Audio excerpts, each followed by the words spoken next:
Core strength, core stability, those are big hot topics in the fitness and strength conditioning realms. I want to discuss with you real quick kind of my take on that. Traditionally, what you would see in a weight room setting is lots of sit-ups, lots of crunches.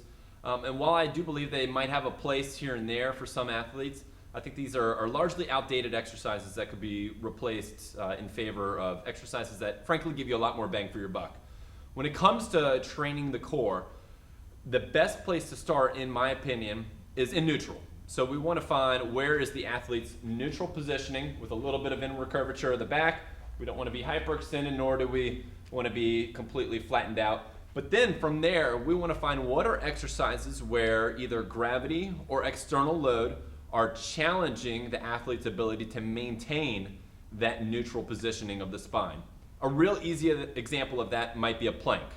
You could picture a plank where the athlete is down on his toes and on his forearms, and if he gets lazy, you'll see that his back starts to drop out and ultimately he succumbs to gravity. And that places lots of load through the lower back. So as long as he is in that stable position, all the load is going through his abdominal muscles and his back is not really absorbing too much force at all. So that's a great entryway into core training, and there's lots of different exercises that you can do to challenge the athlete's ability to maintain that neutral position. Another thing that I want to highlight real quick is that core stability is vector specific. So what I mean by that, when we're doing that plank, again, we are fighting going into extension. But let's say that I'm carrying something really heavy at my side, maybe a heavy dumbbell, and I'm walking around with that dumbbell. My trunk and my core has to stay rigid over here on the left side of my abdomen in order for me to not be leaning and all cockeyed in one position.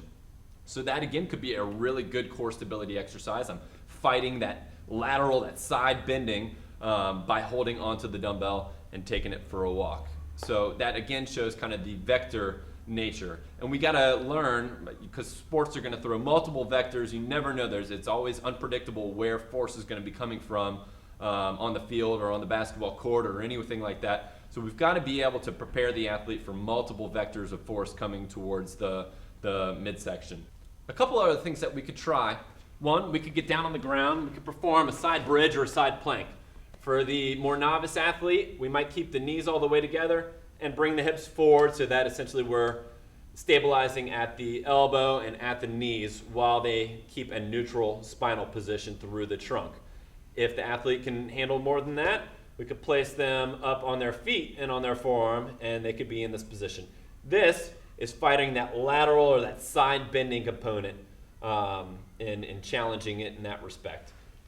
There are some ways that we could also advance the plank. So again, this is a general starting position for a plank. A couple things that we could do to make this harder. We could bring the athlete up into a push-up position, and from here we could try walking the hands forward while they maintain rigidity and stiffness through the trunk and don't allow the spine to drop towards the ground.